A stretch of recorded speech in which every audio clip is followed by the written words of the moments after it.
আসসালামু আলাইকুম এভরিওয়ান, সবাই কেমন আছেন? আলহামদুলিল্লাহ আমরা অনেক ভালো আছি। অনেকদিন পর একটা লং ভিডিও নিয়ে চলে আসলাম। আসলে বের হইছিলাম একটু বাসার সামনে হাঁটার জন্য। অনেকদিন বের হওয়া হয় না। পরে রিফাতের মামাতো বোন জোর করলো মেট্রো রেলে উঠবে। ওরা মেট্রো রেলে ওঠে নাই আসার পরে। তো ওদেরকে নিয়ে গেলাম। ওরা নিয়ে যাওয়ার পরে হচ্ছে কিছু খাবার কিনলো। এই জিনিসটা আমার কাছে খুব ভাল লাগে যে এদিক দিয়ে পেমেন্ট করলাম আর খাবার পড়ে গেল। যাক এটা এনজয় করলাম। পরে আমরা একটা শপিং মলে গেছিলাম। এই শপিং মলে তার আগে যাওয়া হয় নাই। আসলে এই জায়গাটার নাম কি জানি ভুলে গেছি আমি। মনে নাই আমার। তো এখানে সবকিছু এত এক্সপেন্সিভ জিনিস, মানে মনে হয় যেন সবকিছু ডায়মন্ড দিয়ে তৈরি করা। যাক অনেকক্ষণ ঘোরাফেরা করলাম, অনেক ভিডিও করলাম, ছবি তুললাম আর ওদের সাথে অনেক এনজয় করছি। ওদের সাথে অনেক দুষ্টামি, যা আসলে অন্যদিন আর করা হয় নাই। খুব ভালোই লাগছে। অ্যাকচুয়ালি মাঝে মধ্যে এরকম বাচ্চাদেরকে নিয়ে আসলে ঘুরতে পারাটা অনেক একটা ভালো লাগার জিনিস। হয়তো অনেকে এটা পছন্দ করে না যে বাচ্চাদেরকে নিয়ে ঘোরাফেরা, কিন্তু আমরা ২ জন খুব এনজয় করি এই ব্যাপারটাতে।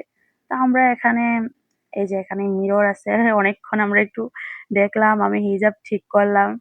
অ্যাকচুয়ালি মেয়েদের মিরর দেখলে মানে যা ডং বেড়ে যায় আরকি, বুঝছেন? যেখানে আসলে মিরর দেখে সেখানে দাঁড়াবে, সেখানে মানে দেখবে হিজাব ঠিকঠাক আছে কিনা সবকিছু। আর একটু ঢং করে আসলে মেয়েরা মিররের সামনে। আচ্ছা যাই হোক, এখানে আমি আর আমার হাসব্যান্ড দুজনে একটু ঢং করতেছিলাম, বসতেছিলাম। আর এই ভিডিও গুলো হচ্ছে মানে রিফাতের মামাতো ভাই করে দিয়েছে। তো ও একেক কথা বলতেছিল আর আমি হাসতে, হাসতে শেষ তখন। তো এখানে হচ্ছে আলিফা দেখাচ্ছে যে, "ভাইয়া ভাবিকে এখানে নিয়ে এসে বসান, খাবার দেন, অর্ডার দেন।" আসলে এখানে বসে খাবার খাওয়া যায় না। এগুলো শুধু শোপিস হিসেবে ওরা রেখে রাখছে। তো পরে আমরা এখান থেকে বের হয়ে গেলাম। আর বের হয়ে তো যাক অনেকক্ষণ আমার ব্যাগটা আমার হাতে রাখছি। অবশেষে ওর হাতে গেল। যাক ও এটা নিয়ে হাঁটতেছে আর আমি পিছনে হচ্ছে বাচ্চাদেরকে নিয়ে দুষ্টামি করতেছি। তো পরে এখান থেকে বের হয়ে হচ্ছে ওরা আবার কোনো কিছু কেনাকাটা করবে, মানে খাবে। তো এখানে এই ইয়াটা ছিল, এটা থেকে কিনে দিল। তো এখানে আমিও আসলে একটু চকলেট নিলাম। বের হইলেই আসলে চকলেট একটু খাইতে হয়, বেশি একটা না। তেমন চকলেট পছন্দ করি না, তাও মাঝে মধ্যে ক্রেভিং উঠলে এটা খাওয়া লাগে। তো পরে রোহান, আলিফা, হোসেন এখানে হচ্ছে এই বাইক গুলা রাইড দিল। খুবই ওরা এনজয় করছে, খুব মজা করছে। আমার কাছে এত ভালো লাগছে, ইস! আমি যদি একটু উঠতে পারতাম।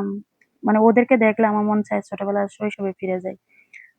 আচ্ছা এই জায়গাটার নাম মেবি মনে হয় লাইব্রেরি, কি লাইব্রেরি বলে? আচ্ছা আমার মনে নাই। পরে আমরা খেলাধুলা শেষ করে আমি খেলাধুলা করি নাই, ওরা রাইড গুলা শেষ করার পরে পরে আমরা এখানে একটা মাঠ ছিল, তো আমি অনেকক্ষণ একটু খালি পায়ে হাঁটলাম। পা আসলে গরম হয়ে গেছিল হাঁটতে হাঁটতে। সেদিন প্রচুর হাঁটছি, তারপর প্রচুর খেলাধুলা করছি। অনেকদিন পর আসলে এভাবে খোলা জায়গাতে খেলাধুলা হয় না। আ ভালোই লাগে আসলে এভাবে। যাক এই দেশে সৌদি আরবে হচ্ছে মহিলারা যেভাবে আসলে পার্কে বসা ফ্যামিলি নিয়ে আড্ডা দেয়, এরকম সিস্টেম যদি বাংলাদেশে থাকতো সবচেয়ে বেশি ভালো হতো। কিন্তু এই জিনিসটা আসলে সিস্টেম নাই। আমার কাছে খুবই ভালো লাগেছে। আমরা এখানে সবাই মিলে একটু খেলাধুলা করলাম, ফুটবল। আ আজকে সেই পরিমাণ মানে পা ব্যথা হয়ে গেছিল। পরে যাক আস্তে, আস্তে ঠিক হয়ে গেছে। এই সেদিনের ঘোরাফেরা আমার টানা ২ দিন পা ব্যথা করছে। আমার এমনিতেও যেহেতু এত একটা বের হওয়া হয় না, প্রচুর পা ব্যথা করে যদি একটু বের হয়ে একটু হাঁটাহাঁটি করি। তো এখানে আমার রিফাতে জোর করে হাঁটাইতেছিল যে, "আরে হাঁটো, হাঁটো পা ব্যথা কমে যাবে।" তো যাক পরে এখানে ঘোরাফেরা শেষ করে হচ্ছে ওরা আবার ধরলো আইসক্রিম খাবে। আইসক্রিমের স্টল দেখবে আর ওরা আইসক্রিম খাবে না, তা তো হতে পারে না। আচ্ছা যাক ওরা আইসক্রিম খেলো আর আমি হচ্ছে আলু খাইলাম, মানে ফ্রেঞ্চ ফ্রাই। খুব ভালো লাগে আসলে খাবারটা, মানে এনজয় করে খাই আমরা সবাই। আচ্ছা যাক পরে ওখান থেকে মেট্রো রেলে চলে আসলাম, প্রচুর হাঁটাহাঁটি করছি। হাঁটাহাঁটি করে আসলে আমার পা ব্যথা হয়ে গেছিল। পরে হচ্ছে রিফাত আমার জুতাগুলো নিল, বলতেছে, "তুমি এখানে খালি পায়ে হাঁটো, দেখবা যে ফ্লোর ঠান্ডা, পা হয়তো একটু ব্যথা কমবে।" তো ও জুতাগুলো নিয়ে হাঁটতেছে আর আমি হচ্ছে ভিডিও করতেছিলাম। তো আমি ওকে বলতেছি যে, "তোমার কি খারাপ লাগে না? বউয়ের জুতা নিয়ে হাঁটতেছো?" বলতেছে, "না, এটা খারাপ লাগার কি আছে? দুজন এইতটুকু মানে দুজন দুজনের জন্য যদি এইতটুকু না করতে পারি, তাহলে এটা আর স্বামী-স্ত্রীর সম্পর্ক কেমন হলো?" এটাই আসলে সবচেয়ে বড় পাওয়া আমার। মানে একজন আরেকজনের সাথে থাকবো, যে কমফোর্টেবল একটা সম্পর্ক এই জিনিসটা যদি না হয়, ইগো যদি থাকে তাহলে সেই সম্পর্ক আসলে কখনো সামনে এগানো কখনোই পসিবল না। যাক আলহামদুলিল্লাহ, ওর এই ছোট, ছোট বিষয়গুলো হচ্ছে আমি ভিডিও ক্যাপচার করে রাখি। আমার কাছে ভালো লাগে এই জিনিসগুলা। ওখানে মহিলাগুলো আছে ওর দিকে তাকাচ্ছে হয়তো জুতা নিয়ে আছে দেখে। তো আমার প্রচুর পা ব্যথা করতেছিল। তো যাক ওকে অনেক থ্যাংক ইউ। সরাসরি থ্যাংক ইউ দেওয়া হয় না। এবার তোমাকে ভিডিওর মধ্যে থ্যাংক ইউ দিয়ে দিলাম। তো আমরা পরে মেট্রো রেল চলে আসছি আর ওরা দেখেন কিভাবে দুষ্টামি করতেছিল। একজন শোবে, একজন বসবে। মানে ফার্স্ট ক্লাসে বসলে যা হয়। পরে মামা ফোন দিতে এসেছিল যে, "তোমরা কই আছো? তাড়াতাড়ি আসো।" তো আমরা গেলাম। উনি অপেক্ষা করতেছিল রান্না করে বিরানি। তো উনি যখনই ফোন দেয় আসলে চলে যায়। উনি যখনই খেপসা বা বিরানি রান্না করে ফোন দেয়, "মানসুরা চলে আসো রিফাতকে নিয়ে।"